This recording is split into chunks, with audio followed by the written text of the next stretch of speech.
श्रीमत्सद्गुणशालिनं चिदचिदे व्याप्यं च दिव्याकृतिं जीवेशाक्षरमुक्तकोटिसुखदं नेकावताराधिपं ज्ञेयं श्रीपुरुषोत्तमं मुनिवरे वेदान्तगीतं विभु तन्मूलाक्षरयुक्तमेव सहजानन्दं च वन्दे सदा कृपा करो मुझ ऊपरे सुखनिधि सहजानंद गुण तमारा गाववा बुद्धि आपजो सुख कंद गुण तमारा गाववा बुद्धि आपजो सुख कंद।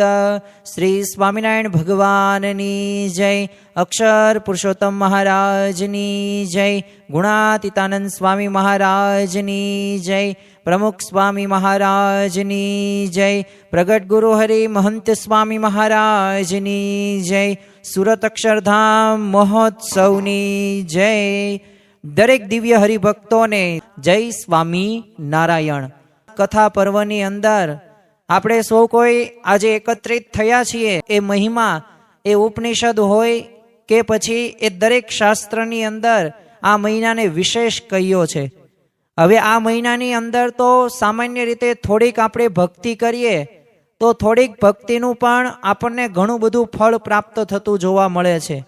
અને સ્વામિનારાયણ સંપ્રદાયની અંદર પણ એ લાડુબા પણ પોતે એ વહેલા બ્રાહ્મ્ય મુહૂર્તની અંદર જાગીને એ પોતે ભગવાનની એ થાળ બનાવતા હતા અને એ થાળ જમવા માટે એ ભગવાન પોતે સાક્ષાત પોતે તેમની સામે પ્રગટ પણ થતા હતા। એવા પણ એક બીજા નાથ ભક્ત હતા, તો એ પણ પોતે વહેલા બ્રાહ્મ્ય મુહૂર્તમાં જાગીને સ્નાન કરીને નિત્ય પૂજાપાઠ કરતા હતા, પરંતુ એમની પૂજાની અંદર સાક્ષાત ભગવાન પોતે એ પ્રગટ થતા હતા અને ત્યારે જ એમની એ પૂજા પૂરી પણ થતી હતી। તો આ મહિનાની અંદર વિશેષ એક કથા વાર્તાનો પણ આપણે એક યોગ રાખવો ખૂબ જરૂરી છે, કારણ કે કથા વાર્તાને અમૃતથી પણ વિશેષ ઉપમા આપવામાં આવેલી છે, એટલે કે કથામૃત। અને કથા સાંભળવાથી આપણા જીવનની અંદર ઘણો બધો લાભ પ્રાપ્ત થતો જોવા મળે છે।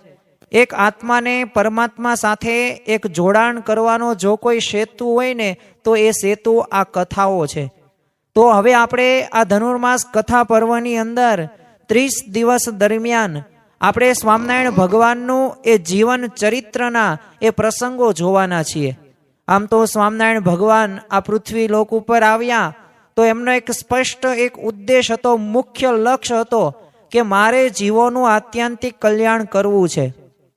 અને આ આત્યંતિક કલ્યાણ કરવા માટે એમને ઘનશ્યામ પ્રભુએ 11 વર્ષની ઉંમરે ગૃહ ત્યાગ કર્યો અને નીલકંઠ વર્ણી રૂપે પોતે વન વિચરણ પણ કર્યું। અને ત્યારબાદ લોજ ગામની અંદર આવે છે અને મુક્તાનંદ સ્વામી એમના 5 જે અનાદિ તત્વની વાત એ કરે છે। એટલે એ ઘનશ્યામ પ્રભુ કહેતા કે નીલકંઠ વર્ણી કહેતા કે સ્વામિનારાયણ ભગવાનને ખ્યાલ આવી ગયો કે અહીંયા રહેવા જેવું છે અને પછી ત્યાં રહે છે। પરંતુ આ સ્વામિનારાયણ ભગવાનનું આપણે ચરિત્ર જોઈએ ને તો એક તો બાળ ચરિત્ર છે, એક યુવાન અવસ્થાની અંદર તરુણ અવસ્થાની એટલે કે નીલકંઠ વર્ણીની વિશે જે એમને વિચરણ કરેલું છે, નેપાળ હોય, ભારત કે મ્યાનમાર કે તિબેટ, તો એક નીલકંઠ વર્ણી એટલે કે એ પણ ચરિત્ર છે। અને બીજું છે સહજાનંદ ચરિત્ર, સ્વામિનારાયણ ભગવાનના એ પ્રસંગો। તો આમ તો 3 ભાગની અંદર એ વિભાજિત છે, તો આપણે દરરોજ એ અલગ અલગ પ્રસંગો દ્વારા સમજવાનો આપણે પ્રયત્ન કરીશું અને સ્વામિનારાયણ ભગવાનના તે સમકાલીન એવા ભક્તો અને સંતોના પ્રસંગો સાંભળીને કંઈક વિવિધ આપણે પ્રેરણાઓ પ્રાપ્ત કરીશું। પરંતુ સ્વામિનારાયણ ભગવાનનો એ સંબંધ એ ભક્ત સાથે હશે અને એ ભક્તના જીવનની અંદર એ સ્વામિનારાયણ ભગવાને કંઈક ને કંઈક રીતે એની રક્ષા કરી હશે કે કંઈક ને કંઈક એવી આજ્ઞા કરી હશે કે એ આજ્ઞાની અંદર એ હરિભક્તો પાસ થયા હશે।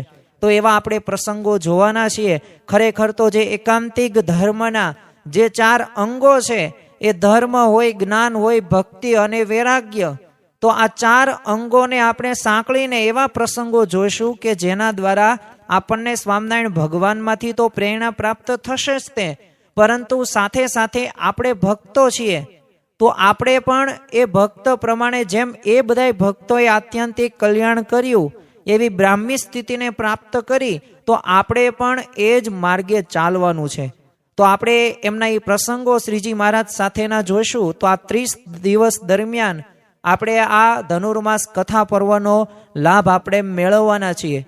તો સમયસર આપણે આવીએ અને આનો લાભ આપણે યથાર્થ રીતે મેળવશું ને તો જ તે આપણા જીવનની અંદર એક નવી એક પ્રેરણાનો એક અખૂટ પ્રેરણા જે ક્યારેય ખૂટે નહીં ને એ પ્રેરણાઓ આપણને મળશે.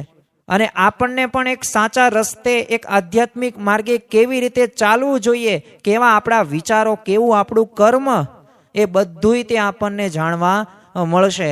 આમ તો શ્રીજી મહારાજનું એક અસાધારણ લક્ષણમાં એક લક્ષણ એવું પણ છે કે એમને સહજની અંદર એ ભક્તો અને સંતો કે પછી પશુ પક્ષીઓને સમાધિ કરાવેલી છે, જેને આપણે સમાધિ પ્રકરણ કહીએ છીએ. પરંતુ આ સમાધિ પ્રકરણ એ કાંઈ સહેલું નથી. સમાધિ એમનામ પ્રાપ્ત નથી થતી. અષ્ટાંગ યોગ એ તમારે સિદ્ધ કરવા પડે અને અષ્ટાંગ યોગનું છેલ્લું અંગ એટલે કે સમાધિ, એ પછી યમ, નિયમ, આસન, પ્રાણ, પ્રત્યાહાર, ધારણા અને છેલ્લે સમાધિ આવશે.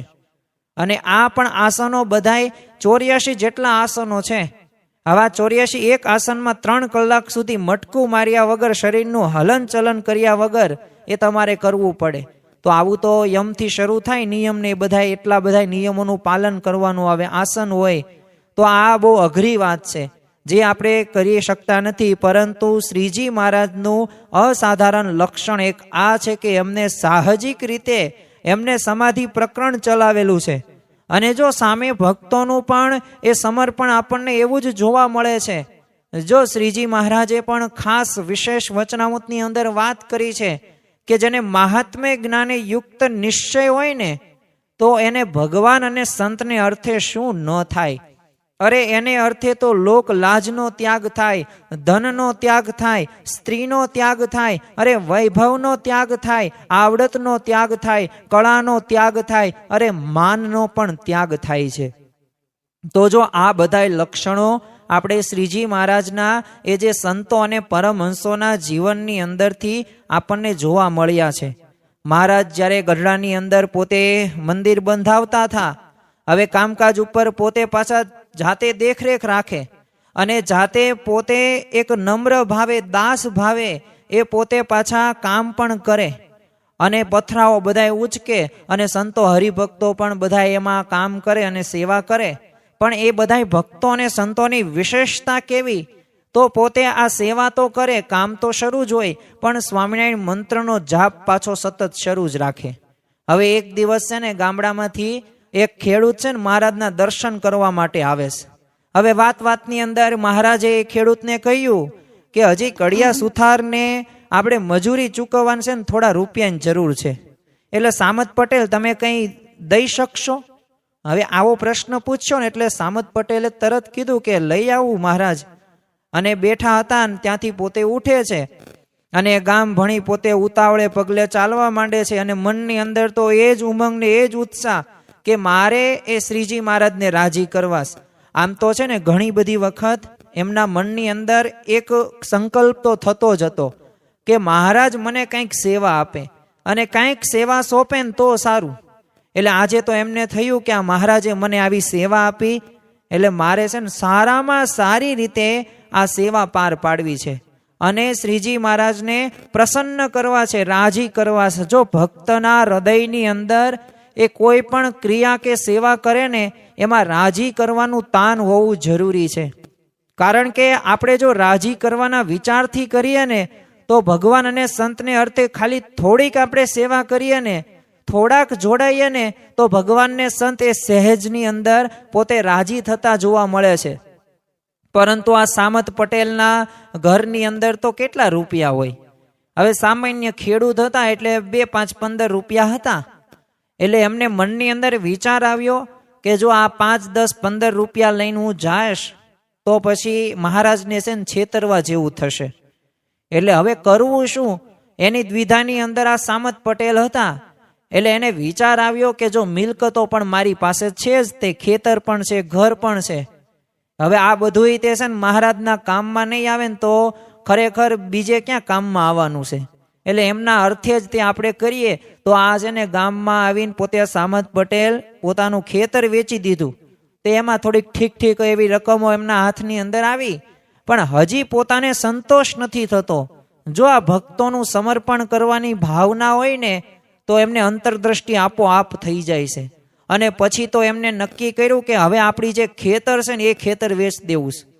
અને આમ થાય તે આ બળદ રહ્યા એ કંઈ ખેડ કરવા રાખ્યા છે, એટલે બીજું ખાલી ખવડાવવાનો કાંઈ ખર્ચો બીજું કાંઈ હશે નહીં, એટલે આપણે ખેતર વેચી નાખીએ.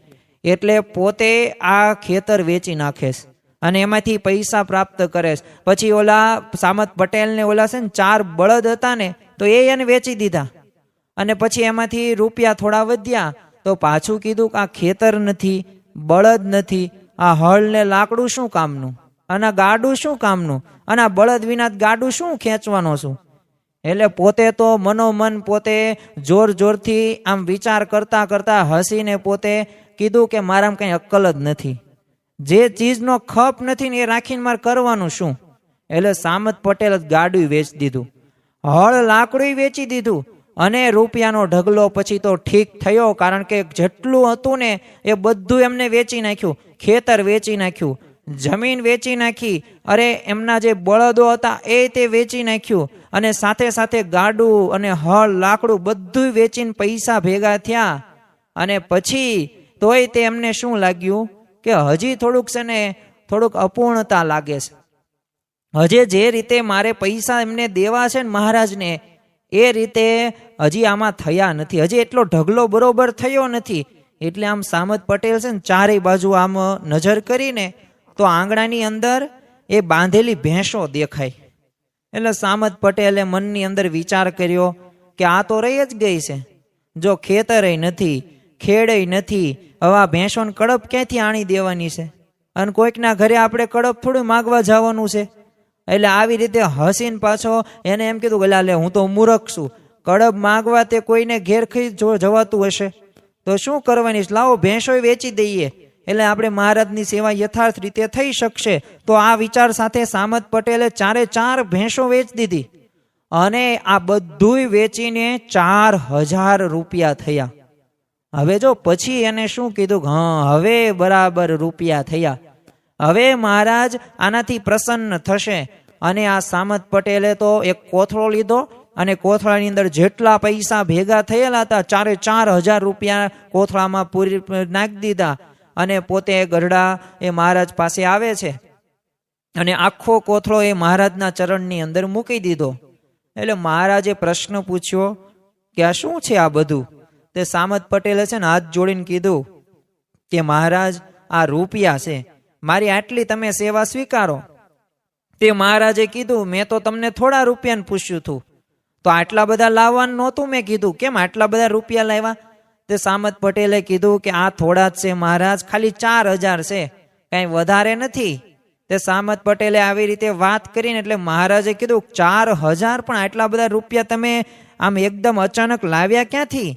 તે સામત પટેલ કે જો મહારાજ ઘેરથી જ લાવ્યો છું, ઉશીના કે દેવું કરીને નથી લાવ્યો, એટલે તમે સ્વીકારો આ પૈસા ઓછા જ છે. તો મહારાજે કીધું જો રૂપિયા કેવી રીતે લાવ્યા ને એ તો તમારે મને કહેવું જ પડશે, કારણ કે ઘરમાં આટલા બધા રૂપિયા હોય નહીં, કારણ કે તમે રહ્યા ખેડૂત અને બધું કોઠીઓની અંદર ધાન હોય પણ રૂપિયા ન હોય, એ બધું હું જાણું છું. એટલે જે વાત હોય ને એ બધી મને કહો તો આ બધાય બેઠેલા સાંભળે. એટલે સામત પટેલના મનની અંદર તો એ પોતે વિચાર રમતો જ હતો. એટલે એમના મનની અંદર પોતે કહે કે આ બધાને સંભળાવવા માટે મહારાજ આવું કહે છે, તે એમાં સંભળાવવા જેવું શું છે, હું રૂપિયા લાવ્યો છું, સાહુકારથી લાવ્યો છું, ચોરી કરી નથી લાવ્યો. અને આવી રીતે જુસ્સામાં આવીને સામત પટેલે કીધું કે મહારાજ જો આપની સેવાની તક રહીને એ મળીને એ જવા દેવી નહોતી, એટલે મેં છે ને ખેતર વેચી દીધું, બળદ વેચી દીધું, અરે ગાડું અને હળ લાકડું ને બધું વેચી દીધું, અને છેવટે 4 ભેંસો હતી ને તો એ વેચી દીધી છે, અને આ એના રૂપિયા છે. એટલે હવે તમે છે ને બીજી બધી વાતો ન કરો, બીજી બધી ચર્ચામાં આપણે નથી પડવું, આ રૂપિયા કૃપા કરીને તમે સ્વીકારો, મારી આટલી સેવા સ્વીકારો. અને આ સાંભળીને એ સભામાં બેઠેલા બધાય સંતો અને ભક્તો હતા ને બધાય સ્તબ્ધ થઈ જાય છે. એટલે મહારાજ તો બધું જાણતા જ થાય એટલે હસીને છે ને બધાની સામે જોઈને કીધું કે આ સામત પટેલને કેવી સેવા કરતા આવડે છે એ તમે જોયું ને?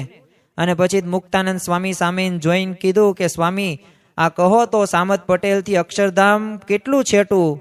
અને જ્યાં સામત પટેલે આ શબ્દો શ્રીજી મહારાજના સાંભળ્યા, ત્યાં જ એમને એ અષ્ટાંગ યોગ સિદ્ધ કરીને જે સમાધિ આપણને પ્રાપ્ત થાય, એ સહેજ આ શબ્દો સાંભળવાથી એમને સમાધિ થઈ ગઈ.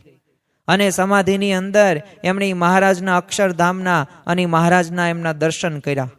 અને સામત પટેલ સમાધિમાં જ જાગ્યા ને ત્યારે મહારાજે કીધું કે સામત પટેલ, મારી એક વાત તમે માનશો કે નહીં માનો?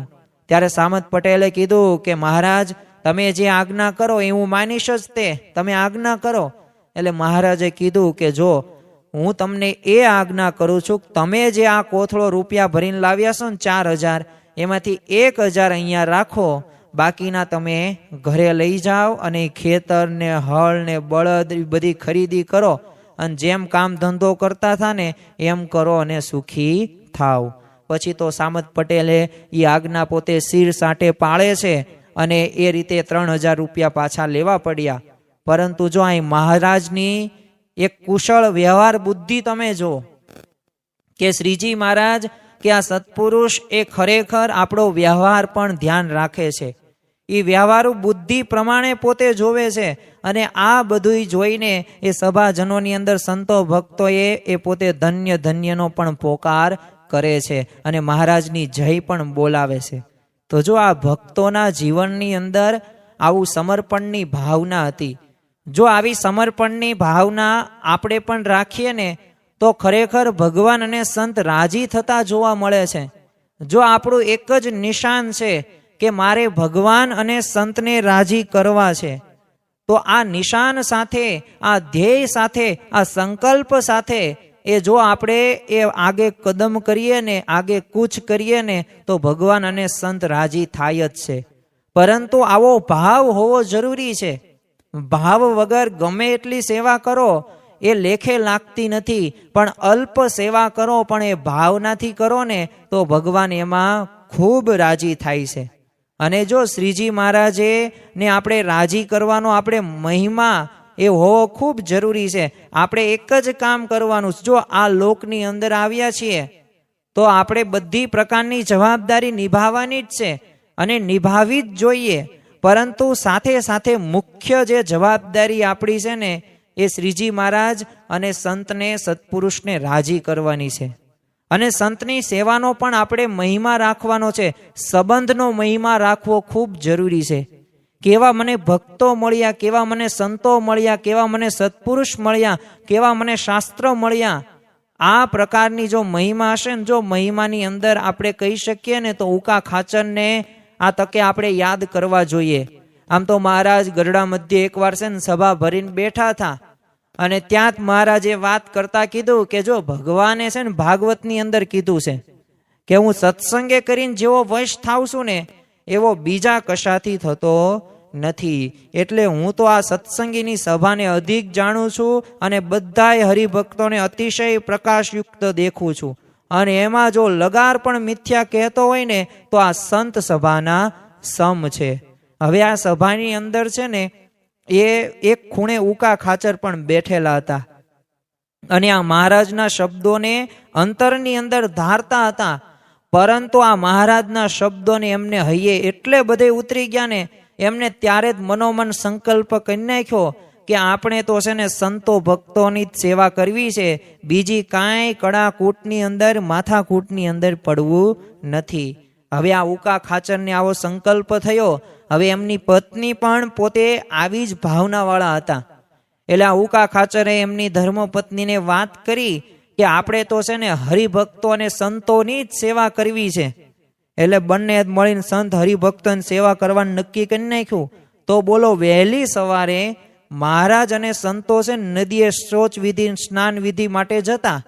એટલે દાદા ખાચરના દરબારથી છે નદી સુધી રસ્તો આમ લાંબો અને રસ્તામાં કાંકરા હોય, પથરા હોય, કાંટા હોય, એટલે છાણ પણ હોય, એવું બધી વસ્તુ હોય. તો આ ઉકા ખાચરની એમના જે પત્ની હતા ને એ આ સંતો પહેલા ઉઠી જાય અને ઉઠીને પોતે જાગીને બંને જણા હાથમાં સાવણો લઈને દરબારગઢથી છેક નદીના આરા સુધી પોતે રસ્તો વાળી જોડીને સાફ કરી નાખે. અને રસ્તાની અંદર કાંટા હોય કે કાંકરા હોય ને તો આને તે પોતે વીણીને એ દૂર કરી નાખે.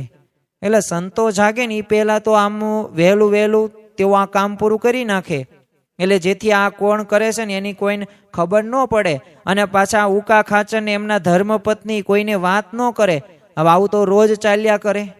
એટલે આ સંતો હરિભક્તો તો આ વાળેલા ચોખ્ખા ચટ જે રસ્તા થઈને જે નદીએ જાય ને અને આવે ને એટલે મનમાં આમ પ્રસન્ન થાય કે આ રસ્તો સાફ કરનારને આશીર્વાદ બહુ આપે.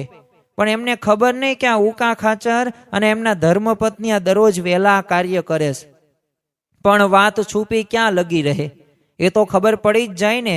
એટલે થોડા વખતમાં તો એ બધાય જાણી ગયા કે આ તો સેવા ઉકા ખાચર ને એમના પત્ની રોજ આ કામ કરે છે. એટલે છે ને પછી કેટલાકે એમને કીધું જો રસ્તો તો સાફ જ રહેશે, તમે શા સારું આવી તકલીફ લ્યો છો. ત્યારે ઉકા ખાચરે કહ્યું કે જો તમારી વાત સાચી છે, રસ્તો તો છે ને સાફ જ હોય છે, પણ અમને છે ને ઝાડુ ફેરવવાની ટેવ પડી ગઈ છે. એટલે શું થાય, અને એ વિના અમને ચેન પણ પડતું નથી. અને જો અમે તો અભણ માણસ, બીજું કરીએ પણ શું, તો આમ અમને એ સેવા એમને છોડી નહીં. તો જો એ ના પાડી બીજાએ અન્યએ, પણ છતાં પણ સેવા છોડી નહીં. શા માટે? બસ ભગવાન અને સંતની સેવા કરવી છે. જો આપણે પણ ઘણી બધી વખત કથા વાર્તા સાંભળીએ છીએ, ઘણી બધી વખત શબ્દો આવે જ છે, પણ આપણે એક કાને સાંભળીએ અને બીજા કાને જવા દઈએ છીએ. એટલે જે રીતે આપણે ભગવાન સાથે જોડાવાનું છે, જે રીતે આપણે ભક્તિ કરવાની છે ને, એ ભક્તિ થતી નથી. જો આ ઉકા ખાચરના જીવનમાંથી આપણને એ પણ જાણવા મળે કે નાનામાં નાની સેવા પણ તેઓ એ હોશે હોશે કરતા, પરંતુ હૃદયની અંદર એક જ ભાવના કે મારે શ્રીજી મહારાજને રાજી કરવા છે. અને મારી સંતને એ સેવાનો મારે મહિમા એ એટલો બધો એ વધારવો. જો ઘણી બધી વખત આપણા જીવનની અંદર મહિમા નથી હોતો ને, એટલે આપણે એ સેવા નથી કરી શકતા. પરંતુ આ ઉકા ખાચરના જીવનની અંદર એ સંતની સેવાનો પણ મહિમા એ વિશેષ આપણને જણાતો જોવા મળે છે. દાદા ખાચરના દરબાર આગળ જ એક છે ને લીમડાનું ઝાડ હતું. હવે આ ઝાડ હેઠળ ઓટલો હતો, એટલે ઓટલા ઉપર મહારાજ ઘણી વાર બિરાજતા અને કથા વાર્તા કરતા. તો હવે મહારાજ રોજ આમ પ્રાતઃકાળે એમનો નિત્યક્રમ કેવો રહેતો કે હરિભક્તોને પોતાની ઓરડીમાં દર્શન આપે, પછી ભગવાનનું જે મૂળધામ અક્ષરધામ, એટલે ઉપરથી આપણે મહારાજની આ ઓરડી અક્ષર ઓરડી તરીકે આપણે ઓળખીએ છીએ. તો રોજ સવારે હરિભક્તો મહારાજના દર્શન કરવા માટે પોતે અક્ષર ઓરડી આવે અને એમના દર્શન કરે. અને ત્યારે ઓલા પેલા લીમડાના ઝાડ પાસે થઈને થોડુંક પસાર થવાનું થાય. એટલે એક સવાર આવી રીતે છે ને તેઓ અક્ષર ઓરડીમાં દર્શન કરવા માટે જતા હતા. તો એમણે ત્યાં લીમડા હેઠળના ઓટલા ઉપર છે ને કૂતરાને બગાડેલું જોયું. એટલે એકે જોયું, તો બીજા હરિભક્તે જોયું, તો ઘણા બધા હરિભક્તે જોયું. કારણ કે નિત્યક્રમ હતો એ મહારાજના દર્શન કરવા માટેનો. અને અક્ષર ઓરડીમાં પસાર થતા પૂર્વે આ ઝાડ દેખાય જ તે લીમડાનું. એટલે આ તે પોતે આમ વાસ આવે એવી રીતના એક્શનથી પોતે વહી જાય ત્યાંથી છેટા છેટા દૂર. એટલે કોઈકે કીધું કે આ હા કેવું ખરાબ કહેવાય, મહારાજ આજે સભા વખતે ક્યાં બિરાજશે, અને આ કૂતરાને બીજી જગ્યા ન જડી. તો પાછો બીજા એક હરિભક્ત કે આ કૂતરાનો સ્વભાવ કૂતરા જેવા જ તે, આમાં શું થાય. તો પાછા કોઈક કે છે ને હું તો કોકને બોલાવીને સાફ કરાવી નાખું, પણ જો અત્યારે તો છે ને મહારાજના દર્શન કરવા જવું છે એટલે પછી વાત. તો પાછો કોઈકે એવું કીધું કે હાસ તો પહેલા જો મહારાજના દર્શન પછી બીજું બધું કામ કરવાનું, આપણે તો નિયમ છે. અને બધાએ પાછું કીધું કે જો મહારાજના દર્શનનો આપણો નિયમ છે ને તૂટવો ન જોઈએ. અને અત્યારે તો આ ઉપાધિમાં પડીએ ને તો ક્યાંય અટકી જવાય છે. અને જો ફરી પાછા નાહવા માટે જવું પડે અને દર્શન પાછા રહી જાય, તો આજે શ્રીજી મહારાજના દર્શન કરવાનો નિયમ આપણો તૂટી જાય. એટલે ખરેખર આ કામ અત્યારે આપણે કરાય નહીં અને આમાં વિચારાય નહીં. એટલે આવી રીતે બધા ભક્તો છે ને મહારાજના દર્શન કરવા માટે ગયા. હવે એટલાની અંદર જ તે છે ને ઉકા ખાચર પોતે હવે નદીએથી સ્નાન કરીને મહારાજના દર્શન કરવા માટે આવે છે. અને ત્યાં તેમની નજર છે ને ઓટલા ઉપર પડી. એટલે એમનાથી જ બોલાઈ ગયું કે અરે બાપ કૂતરા, હજી તો તું સમજો નહીં, ફરી પાછો ઓટલો બગાડ્યો. અને તરત જ દોડ્યા અને પોતે સાવરણી અને પાણી લઈને આવ્યા અને ઝટપટ ઓટલો સાફ કરી નાખ્યો. અને દૂર થઈને મળ પણ ફેંકી આવ્યા. અને પછી સાવરણી વગેરે બધું ઠેકાણે મૂકી દીધું. અને પોતે સીધા ત્યાંથી એ નદીએ નાહવા માટે જાય છે. હવે નહીં મનમાં કોઈ પણ પ્રકારનો સંકોચ, કોઈ પણ પ્રકારનો અણગમો પણ નહીં. અરે નહીં, શું સ્વાભાવિક કામ કરતા હોય ને એમ એમને આ કામ કરી નાખેલું. અને પછી જ મહારાજના દર્શન કરવા માટે પોતે અક્ષર ઓરડીમાં આવે છે. હવે સ્વાભાવિક રીતે મહારાજ એ વખતે બધા ભક્તોને છે ને પૂછતા કે આ રોજ ઉકા ભક્ત આ ટાણે હાજર હોય છે ને આજે કેમ નથી આવ્યા? એટલે કોઈ કાંઈ બોલે ને તો એ પેલા ઉકા ખાચર ત્યાં જઈ ઊભા રહ્યા અને મહારાજને પગે લાગ્યા.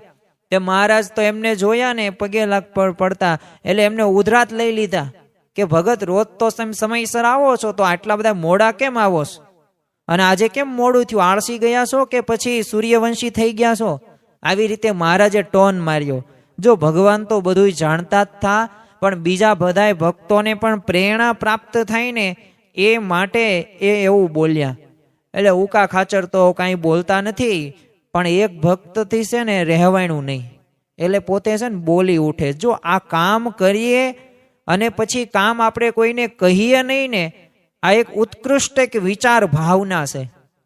અને આ ભાવના સાથે આપણે પણ આપણા જીવનની અંદર આનો અભ્યાસ કરવાનો છે કે હું કાંઈ કરતો જ નથી, બધું ભગવાન અને સંતની પ્રેરણાથી જ બધું થાય છે. આ વિચારોની સર્વ કરતા હરતાપણાનો વિચાર છે કે મને સારું સુઝાડે છે કે મને પ્રેરણા આપનાર એ ભગવાન અને સંત છે. એમની મરજીથી કોઈથી તરણું પણ હલાવ્યું હલતું નથી.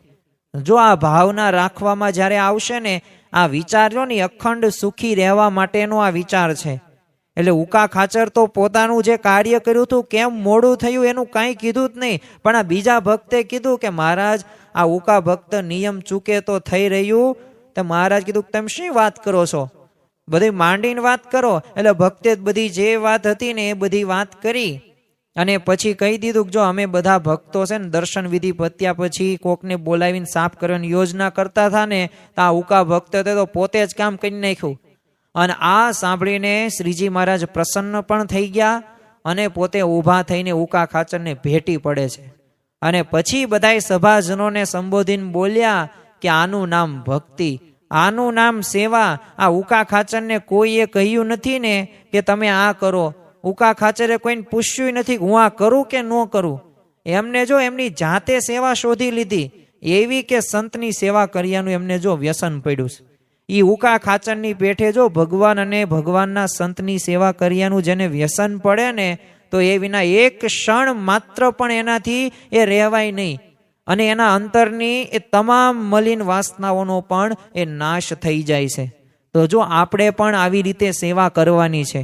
ખરેખર તો આ શ્રીજી મહારાજના આવા ભક્તો ના જ્યારે આપણે જીવન પ્રસંગો જોઈએ ને, એને મહારાજ કેવા પ્રસન્ન થાય છે. તો આ પ્રસંગો સાંભળવાથી આપણને પણ એક બળ મળશે, જે આપણામાં રહેલું અજ્ઞાન એ દૂર થશે. અને ખરેખર જો અજ્ઞાને વશ થઈને જ આપણને યથાર્થ રીતે ભગવાન અને સંતનું સેવાનું એ ફળ પ્રાપ્ત થતું નથી. પણ જો જ્ઞાને સાથે જો આવા ભક્તોના ચરિત્રો સાંભળીને, જો આ સ્વામિનારાયણ ભગવાનનું જીવન ચરિત્ર આપણે વાંચીને એમની સંબંધના હરિભક્તોને આપણે જોઈએ ને, ત્યારે આપણને ખ્યાલ આવે કે આપણે કેવા ભક્ત થવાનું છે. અને જો ભગવાન અને સંતની આજ્ઞા રહીને એ આપણે તત્કાળ પાળવાની છે. એમાં આપણે તર્ક કે વિતર્ક એ આપણે કરવાનું નથી, કારણ કે જો આ તર્ક વિતર્કથી ક્યારેય ભગવાન અને સંત રાજી નથી થતા. ઘણી બધી વખત અત્યારે આપણને એવું લાગે છે, કારણ કે ટેકનોલોજીના યુગની અંદર આપણે જોઈએ છીએ અને બધું ત્યાં આપણે ફોન દ્વારા પ્રાપ્ત કરીએ છીએ. અને આમ એક આંગળીના ટેરવે બધું કામ આપણે કરીએ છીએ, તત્કાળ જોતું જ પાછું.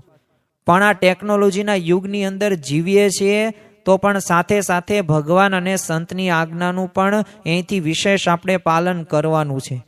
કોઈ પણ તર્ક કે વિતર્ક આપણે આપણા જીવનની અંદર નથી રાખવાની. વડોદરાના તે એક મહારાજના એક ભક્ત રહેતા હતા. હવે એમનું નામ નાથ ભક્ત. હવે એમને ઘેર આમ શાકભાજીનું વાવેતર હતું અને એ જ એમનો ધંધો શાકભાજી વેચવાની. તે ધંધામાં જરી કમાઈને એટલે બે પૈસા ભેગા થાય ને, એટલે આમનો કેવો માનસિકતા સ્વભાવ કેવો કે તરત તે છે ને મહારાજના દર્શન કરવા માટે જાય અને ત્યાં કમાણી છે ને બધી સંતો ભક્તોને જમાડવામાં સાફ કરી નાખે. એટલે એકવાર છે ને મહારાજના દર્શન કરવા માટે ગઢડા આવે છે આ નાથ ભક્ત. એટલે દર્શન કર્યા, 2-4 દિવસ રહ્યા એટલે પછી મહારાજની રજા લઈને ઘેરે આવવા નીકળ્યા ને ત્યાં હવે કાઠું શરીર અને ઘેર જવાની ઉતાવળ. એટલે નાથ ભક્તે છે ને ઝડપથી રસ્તો કાપવા માંડ્યા. હવે ગઢડા અને વડોદરા વચ્ચે તો આમ ખાસું 200 માઇલનું આમ છેટું થાય, એટલે ઝડપે ચાલે ને તોય 8 દિવસ તો આમ સહેજે થાય જ તે ગઢડાથી વડોદરા જવા માટે. અને એ સમયની અંદર એવા કાંઈ વાહન વ્યવહારની પણ સુવિધા નહીં. એટલે નાથ ભક્તના ગયા પછી છે ને થોડી વારે મહારાજે એકાએક નાથ ભક્તને યાદ કર્યા અને કીધું, ક્યાં ગયા નાથ ભક્ત, જરા એમને બોલાવી આવો તો. કોઈકે કીધું કે નાથ ભક્ત તો વડોદરા જવા નીકળી ગયા છે. તે મહારાજે એક હરિભક્ત સામે જોયું ને કીધું, તમે જાઓ અને એમને બોલાવી લાવો. એટલે એ જ વખતે છે ને એ હરિભક્ત ઉપડ્યા એ નાથ ભક્તને બોલાવવા માટે. હવે નાથ ભક્તને ખબર નહોતી કે પાછળ એક ભક્ત આવે છે જે મને એ સમાચાર આપવા માટે મહારાજ તમને બોલાવે છે. હવે એમની ઝડપ પણ એટલી બધી, ચાલ વધારે ઝડપી હતી અને પાછળ આ હરિભક્ત હતા એમને પકડવી પાડવા માટે તે પોતાની ઝડપ રહી નહીં બને એટલી એમને વધારી. તે સવારની બપોર થઈ અને સાંજ થઈ ગઈ પણ એ નાથ ભક્તને આંબી શક્યા નહીં. તો હવે રસ્તામાં છે ને ગામ આવે ને ત્યાં હરિભક્ત આ નાથ ભક્તને ખબર કાઢે, ત્યાં એને ખબર પડે ગામના લોકો કે હજી નાથ ભક્ત તો હમણે જ ગયા. તો એમ કરતા કરતા 2-3 દિવસ નહીં 7 દિવસ વીતી ગયા અને 8મો દિવસ થયો અને હવે તો આ દેખાય વડોદરા અને વડોદરાની એ વિશ્વામિત્રી નદી. આમ તો મગરોની નદી પણ કહેવામાં આવે છે. અને નદી ઓળંગવાનું કરે ને ત્યાં જ ઓલા હરિભક્તન નાથ ભક્તન ભેટો થઈ ગયો. એટલે એને બૂમ પાડી કે ઓ નાથ ભક્ત ઊભા રહો. તે નાથ ભક્ત ચમકી ગયા ને ઊભા રહી ગયા. એટલે એમને જોયું ને તો હરિભક્ત હતા એટલે એમની પાસે દોડી આવે છે. તે એમના ખભા ઉપર હાથ મૂકીને કીધું કે એલા મહારાજ તમને બોલાવે છે. હવે 8 દિવસ થઈ ગયેલા હતા તે મહારાજ બોલાવે છે. એવા શબ્દો જ્યાં સાંભળ્યા ને ત્યાં નાથ ભક્તે તો વડોદરા તરફની પૂંછ કરી દીધી અને સામે જ આમ વડોદરા હતું. આમ નદી ઓળંગે ને એટલી જ ખાલી વાર હતી અને સામે જ ઘર હતું. પણ નાથ ભક્તે કીધું તો ચાલો મહારાજ બોલાવે છે. તો ઓલા હરિભક્ત કે અલા ભલા માણા, ઘર સુધી આવી પહોંચ્યા છો તો ઘરે મળી લો ને બધાને અને પછી આપણે જઈએ. તો નાથ ભક્ત કે જો ના, મહારાજ બોલાવે છે ને એટલે બીજા કામમાં ખોટી થવાય નહીં. તો ચાલો આપણે હાલો જઈએ ગઢડા, શ્રીજી મહારાજ બોલાવે છે મને.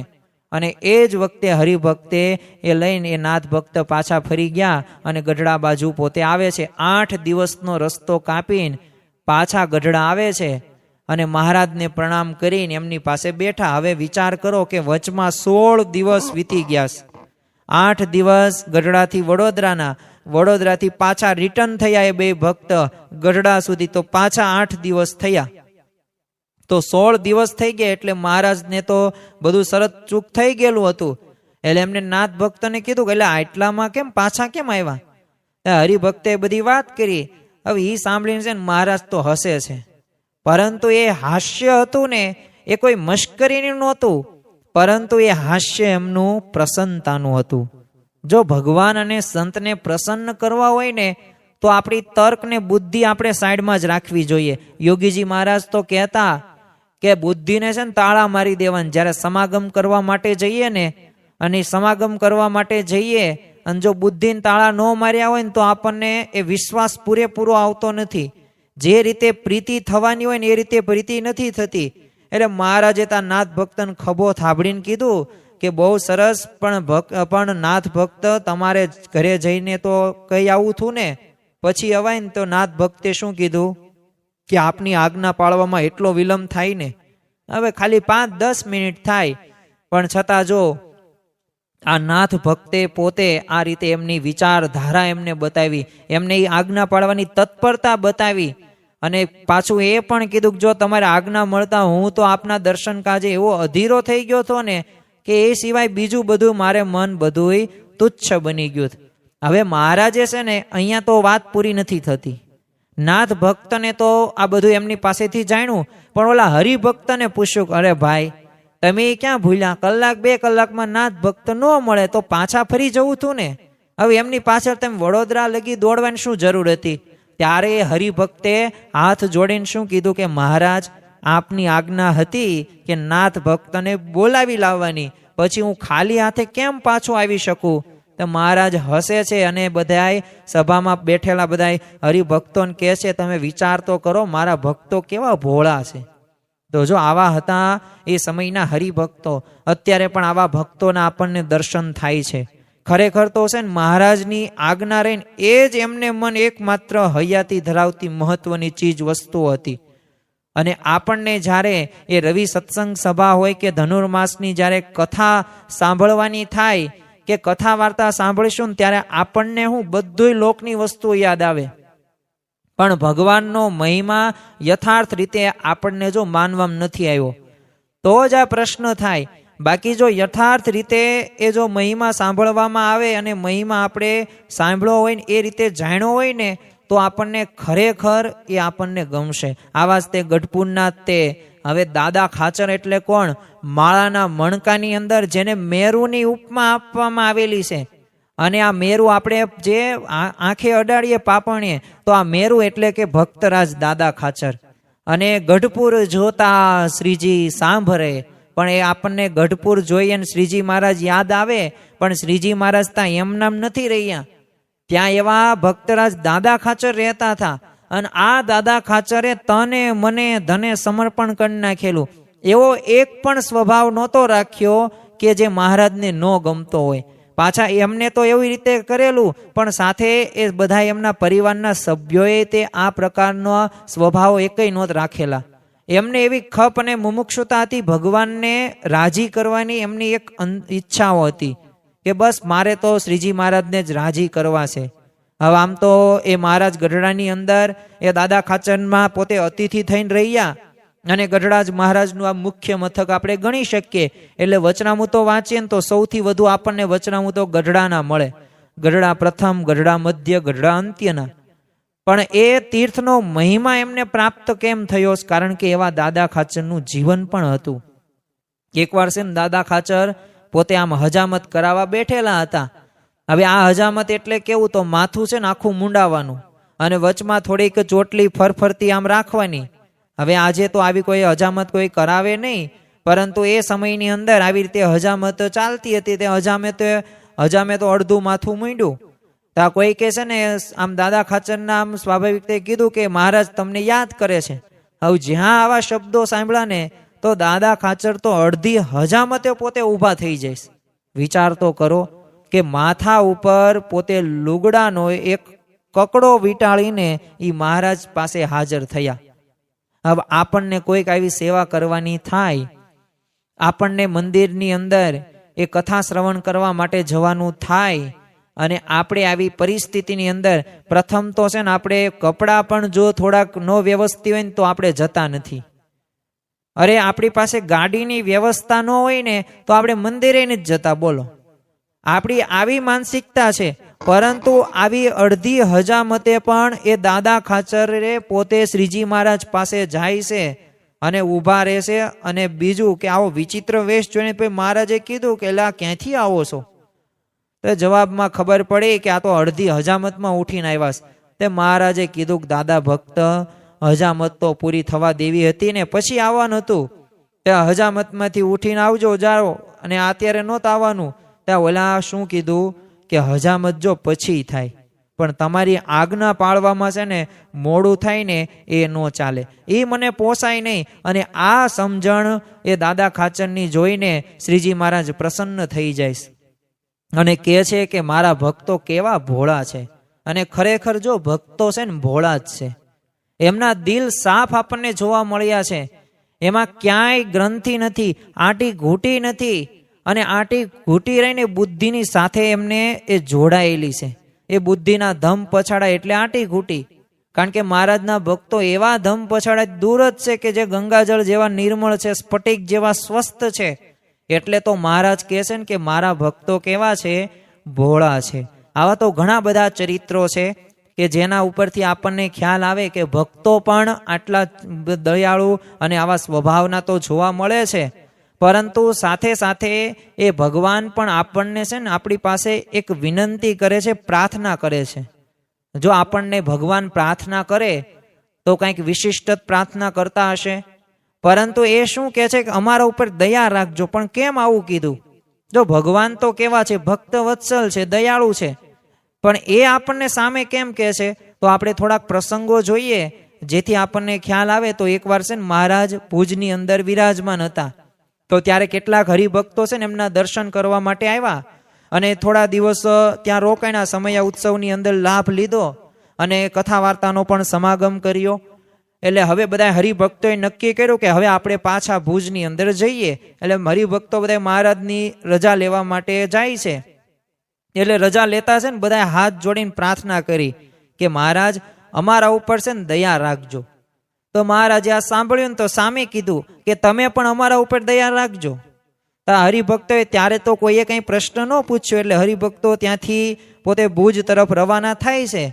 પરંતુ જ્યાં થોડીક 5-10 મિનિટ થઈને એટલે પોતે ચાલતા ચાલતા એમને બધાને પ્રશ્ન થયો કે આ મહારાજે આપણને કેમ અમારા ઉપર દયા રાખજો એવું કીધું? કારણ કે મહારાજ વળી આપણને શું દયા કરવાની હોય? હવે આપણે એમને કહ્યું એ વાત બરોબર છે, એટલે આનું કંઈક રહસ્ય તો હશે જ તે. એટલે બધાએ બહુ વિચાર કર્યો કે આનું રહસ્ય શું હશે, રહસ્ય. પણ કોઈને કંઈ ખબર પડી નહીં. કારણ કે ભગવાન કેમ આપણને આવું કહે કે અમારા ઉપર દયા રાખજો? એ આપણા ઉપર એમને દયા રાખવાની છે. એટલે કાંઈ ખબર ન પડે ને એટલે નક્કી કર્યું કે નહીં, આપણે છે ને પાછા જઈએ ગઢડા. અને એ પાછા જઈએ ને આ બધું શબ્દોનું જે ભાથું બંધાયું છે ને એ જાણ્યા વગર આપણે એ ભાલ લઈને કાંઈ જવાય નહીં ભુજની અંદર, અને આપણને ઊંઘાઈ નહીં આવે. એટલે મહારાજના ભક્તોની તો આ જો ખૂબી હતી કે એ આપણને જેને ભણેલા કહીએ છીએ ને એવા એ નહોતા, પણ એમના જીવનની અંદર એ ભાવના રહીને એ બહુ તે અગત્યની હતી ને એ ભાવના પાછા ચોખ્ખા પણ હતા. એટલે આ બધા પોતે પાછા આવે છે ને મહારાજને પગે લાગે છે અને કહે છે કે મહારાજ આપે અમને એવું કેમ કીધું કે અમારા ઉપર દયા રાખજો? હવે અમારે વળી તમારા ઉપર દયા રાખવાની કેવી હોય? દયાનો અધિકાર તો તમારો છે, તો અમને કેમ આવું તમે કીધું? તો મહારાજ તો હસ્યાને કીધું કે દયાનો અધિકાર તમારો કેમ નહીં? જો હું તમને સમજાવું છું, તમે જો ધ્યાનથી સાંભળજો. હવે પાછા આવ્યા છો ને આ શબ્દોનો મર્મ સમજવા માટે, તો સાંભળો કે 3.5 હાથનું છે ને આ શરીર છે, એમાં મુઠ્ઠી જેવડું હૃદય છે, અને હૃદયની અંદર કોનો વાસ છે? તો મારો વાસ છે. એટલે આ મારો એ વાસ રહ્યો ને એ સુખદ બનાવવો હોય ને તો તમારે હૃદયને ચોખ્ખું રાખવું પડશે. એટલે તમને હું કહું છું કે હૃદયને નિર્મળ રાખજો, અને એમાં સંસારની આ સ્થૂળ કામનાઓને એ પોતે પેસવા ન દેતા, નહીં તો હું ત્યાં નહીં રહી શકું. એટલે આટલા માટે હું કહું છું કે તમે મારા ઉપર દયા રાખજો. ત્યાં પંચ વર્તમાનો બરાબર તમે પાળજો, અને પંચ વર્તમાન યુક્ત જીવન પણ તમે બનાવજો. જો ભગવાન પણ ક્યાં વસે છે? તો ભગવાન ત્યાં જ વસે કે જ્યાં સ્વચ્છતા હોય. એ સ્થૂળ રીતે તો સ્વચ્છતા જરૂરી છે, પરંતુ સાથે સાથે આપણી હૃદયની પણ પવિત્રતા, માનસિક પણ સ્વચ્છતા જરૂરી છે. શારીરિક શુદ્ધિ તો ભગવાનને ગમશે જ, તેને કરવી જ પડશે, કારણ કે બાહ્ય શુદ્ધિથી જ આંતરિક શુદ્ધિની પ્રેરણા પ્રાપ્ત થાય છે. પરંતુ હૃદય આપણે ચોખ્ખા રાખવાના છે. હવે ઉકરડાની અંદર ભગવાન આપણે બિરાજમાન કરાવશું?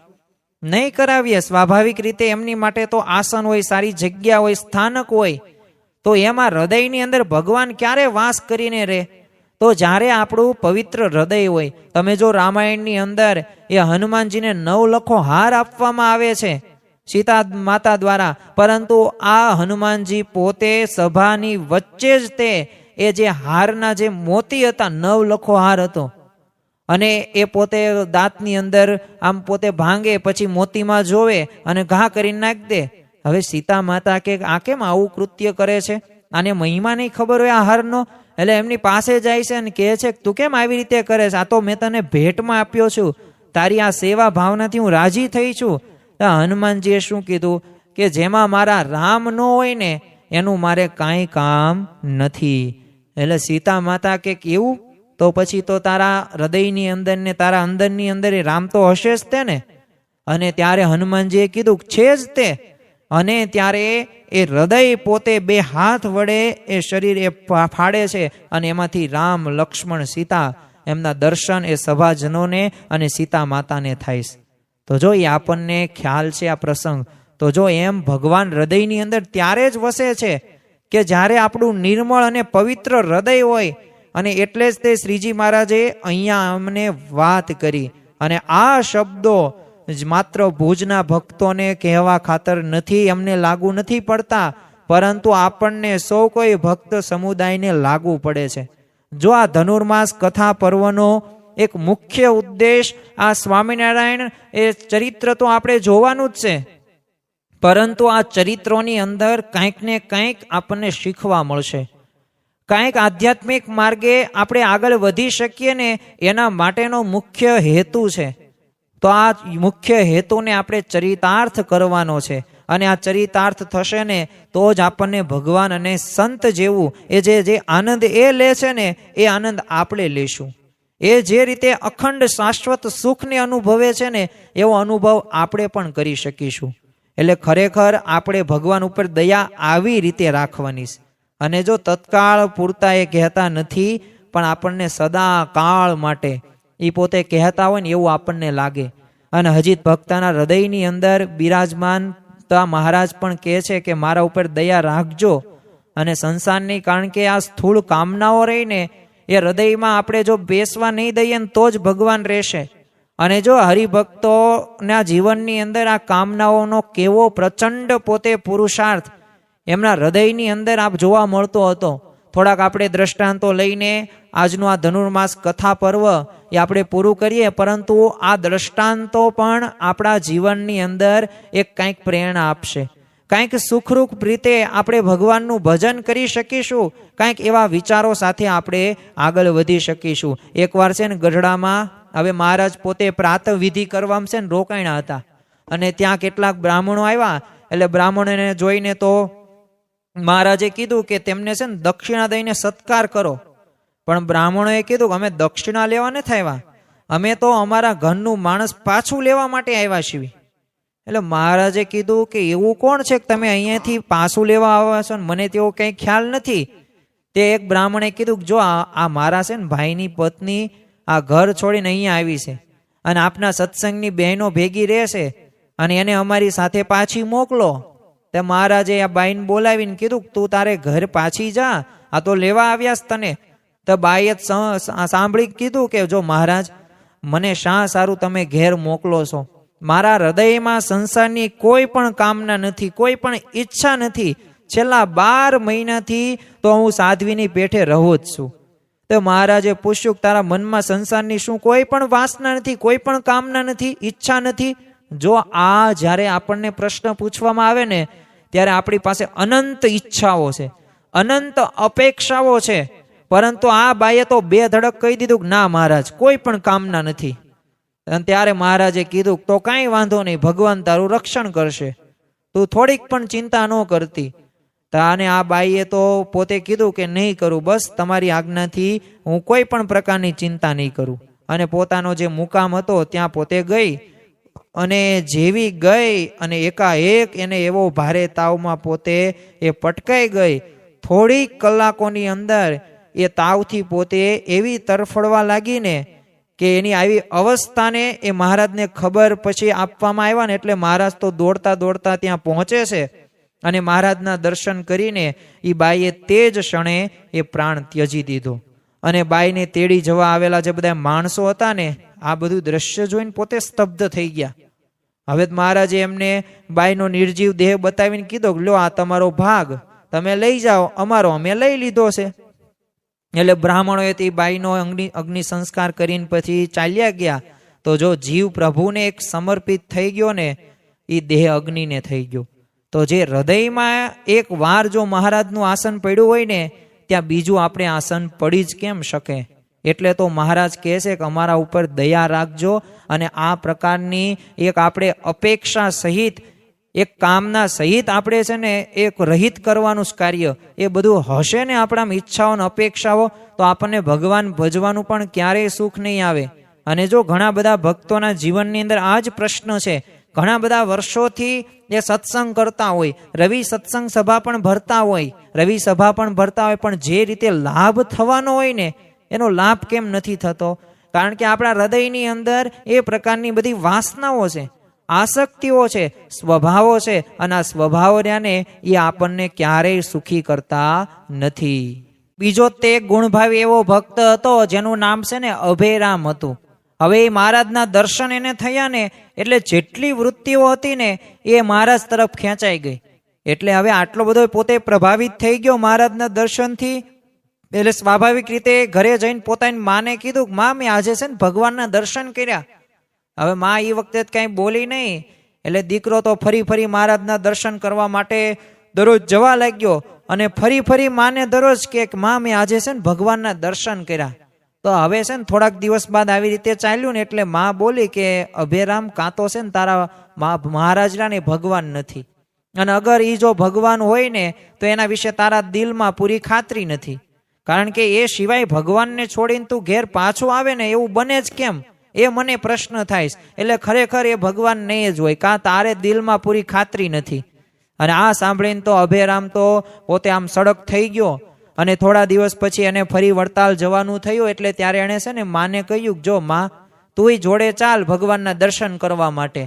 આ વખતે જ છે ને માએ મહારાજના દર્શન કર્યા અને એમની વાણી સાંભળીને એમને ખાતરી થઈ ગઈ કે ખરેખર આ મારા દીકરાની વાત તો સાચી છે, કારણ કે મહારાજ તો ભગવાનનો અવતાર છે. અને જ્યાં હૃદયમાં ખાતરી થઈ ગઈ ને ત્યાં જ હૃદયમાં બીજા કશાનું સ્થાન રહ્યું નહીં. અને બાઈ તો મહારાજ મહારાજ કરવા લાગી અને પોતે ઘેર જતા વેત પથારીવશ થઈ પડી. અને થોડા જ વખતની અંદર એની એવી ગંભીર હાલત થઈ ગઈ કે પછી તો અભેરામ પોતે ચિંતિત થઈ ગયો અને મહારાજ પાસે દોડતો આવ્યો અને એને મહારાજને કીધું કે છે ને મારી માની તબિયત છે ને એ હવે મને નથી લાગતું કે હવે જીવશે, એટલે આખરી પળ છે, એટલે તમે કૃપા કરીને મારા ઘરે પધારો. તો અભેરામની સાથે જ મહારાજ પોતે તરત તે ત્યાંથી ચાલી નીકળ્યા. હવે મહારાજના દર્શન કરીને બાઈએ તો તરત પ્રાણ ત્યારે છોડી દીધો. અને બાઈને સાબિત કર્યું કે ભગવાનના દર્શન કર્યા પછી છે ને એ જીવ કેવો થઈ જાય, ભગવાનનો થઈ જાય. દુનિયાની કોઈ કામના એને સ્પર્શ નથી થઈ શકતી. તો આપણે પણ જો ઈચ્છાઓ રહીને એ માણસને દુઃખી કરશે. જેટલી ઈચ્છાઓ રાખશો ને, જેટલી અપેક્ષાઓ રાખશો ને, કારણ કે ગૌતમ બુદ્ધ પણ પોતે કહે છે કે તૃષ્ણા પરમ દુઃખમ, એટલે કે ઈચ્છા રહીને એ માણસને દુઃખી કરે છે. તો આપણા જીવનની અંદર આપણે ઈચ્છાઓ નથી રાખવાની, ભગવાન અને સંતને આપણે બસ રાજી કરવાનું એ જ ઈચ્છા રાખવી. બીજી આ લોકની ઈચ્છાઓ રાખશો ને તો એટલી બધી કામમાં એ નહીં આવે. અને એ તો કેવું થશે, ભગવાનની જો દયા હશે, ઈચ્છા હશે તો એવું થશે, બાકી એવું નહીં પણ થાય, કારણ કે ભગવાન તો સર્વ કરતા હરતા છે. કઈ રીતે આપણે આગળ વધીએ, આપણું કલ્યાણ થાય ને એ જ પોતે જોવે છે. એક નેનપુરીન કરીને એક ગામ હતું, તો ત્યાં દેવજીભાઈની પત્ની અને પુત્ર રે, એટલે ત્રણેય મહારાજની ભક્તિ કરે. હવે દીકરો મોટો થયો એટલે એને માને કન્યામાં છે ને માંગા આવવા લાગ્યા. એટલે દેવજી ભક્તનું મન કાંઈ માને નહીં, અને દીકરો પણ કે મારે છે ને સંસારમાં મન નથી અને મારે લગ્ન કરવા જ નથી. તો એવામાં છે ને અચાનક દીકરો ગુજરી ગયો. હવે એકનો એક દીકરો, અને પાછું આ રીતે થયું પાછું યુવાન વયની અંદર. એટલે આ દેવજીને એમના પત્ની હૃદયની અંદર તો આમ સંસારની કામના નામે મીંડું હતું. એટલે દીકરો ગુજરી ગયો ને એટલે દેવજીએ કીધું ભગવાનના ધામમાં ગયો. તો દીકરાની માએ કીધું કે ભગવાને એને બોલાવી લીધો. તો એને જેને ભગવાનને બોલાવી લીધો તો એનો શોક કેમ થાય, તો કરવું શું? તો હવે જુવાન દીકરો ફાટી પડ્યો. અનજાણી લોકો ઘેર આવશે એટલે રો કકળ કરશે તો એનું શું, તો મને કહેશે તો તુંય ભેગો રોવા બેસીશ. એટલે દેવજીએ કીધું કે જો હું જાઉં ખેતરે ત્યાં જ રહું છું. અને પછી તેને પત્નીને કહ્યું કે અને તું જા ગઢડે અને મહારાજના દર્શન કરવા, અને એમને આ ધરવા ઘી ગાળવામાં છે ને ભરી રાખ્યું છે, એ સાથે સાથે લેતી જજે ત્યાં. અને પછી દેવજી ભક્ત તો ગયા ખેતરે ત્યાં જ રહ્યા. અને દેવજીની પત્ની હતી એ તો ઘીનો ગાડવો પાથા ઉપર લઈને ગઢડે આવે છે. વિચાર કરો કે જેનો એકનો એક દીકરો પોતે યુવાન વયની અંદર એ પોતે મૃત્યુ પામે છે. અને મહારાજ તો એ વખતે જમતા હતા. એટલે આ બાઈએ ઘડો એમની પાસે મૂક્યો ને કીધું કે મહારાજ આપના ભગતે ઘણા માનથી જય સ્વામિનારાયણ કહેવાયા છે. તો મહારાજ તો બાઈને ઓળખી ગયા. એટલે એમને પૂછ્યું કે પટેલ સુખમાં છે ને, કે શું કરે છે અત્યારે? તે જવાબમાં બાઈએ કીધું કે સુખી તો હતા અને હવે વધારે સુખી થયા.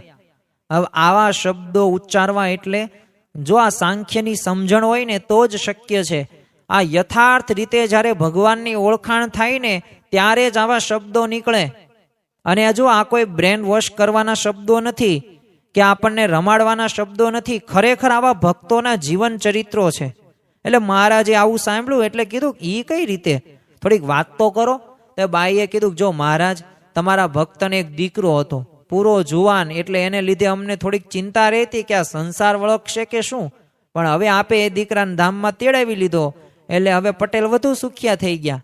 અને પહેલા અમને ભગવાનનું ભજન કરવામાં થોડુંક જરી નડતર હતું, તો હવે કાંઈ નડતર રહ્યું નથી. એટલે કહું છું કે સુખી તો હતા ને હવે વધારે સુખી થયા છે. અને જો નરસિંહ મહેતા એ ત્યાં જીવનની અંદર તે આ વિચારધારા આપણને જોવા મળે છે કે ભલું થયું ભાંગી જંજાળ, સુખેથી ભજજુ ગોપાળ. એમની પત્ની જ્યારે મૃત્યુ પામ્યા ત્યારે આવું બોલે છે. તો જો આ સાંખ્યની વિચાર હોય ને તો જ આ શક્ય બને. મહારાજ તો આ સાંભળીને બહુ પ્રસન્ન થઈ જાય છે. અને બનેલું પાછું ત્યારે એવું હતું કે દાદા ખાચરની બહેન હતી ને પાંચુબા, હવે એની 5 વર્ષની એક દીકરી હતી જેનું નામ હીરુબા. હવે થોડા જ વખત ઉપર પોતે મરણ પામેલી, એટલે એનો શોખ ઘરની સ્ત્રીઓ બધી કરતી હતી. એટલે જો આ બધી સ્ત્રીઓની સામે જોઈને છે ને મહારાજે કીધું કે જો આ ભગતની છે ને સમજણ તમે જુઓ, એકનો એક જુવાન દીકરો ધામમાં ગયો ને તોય રાજી થયા છે, અને અહીંયા તો 5 વર્ષના હીરુબા ધામમાં ગયા ને દરબારમાં શોક મટતો નથી. અને આ શોકમાં અમારો થાળે બંધ થઈ ગયો. કારણ કે ત્યારે થયું એવું કે બધા આવી રીતે સ્વાભાવિક રીતે 12 દિવસ સુધી આપણને ખ્યાલ છે કે રોટલા અને એ જે તે પ્રકારના અથાણા હોય, છાશ હોય કે બટાકાનું શાક જ ખાવા પડે. પછી ત્યારે મિષ્ટાન કે બધું બીજું બધું ન ચાલે.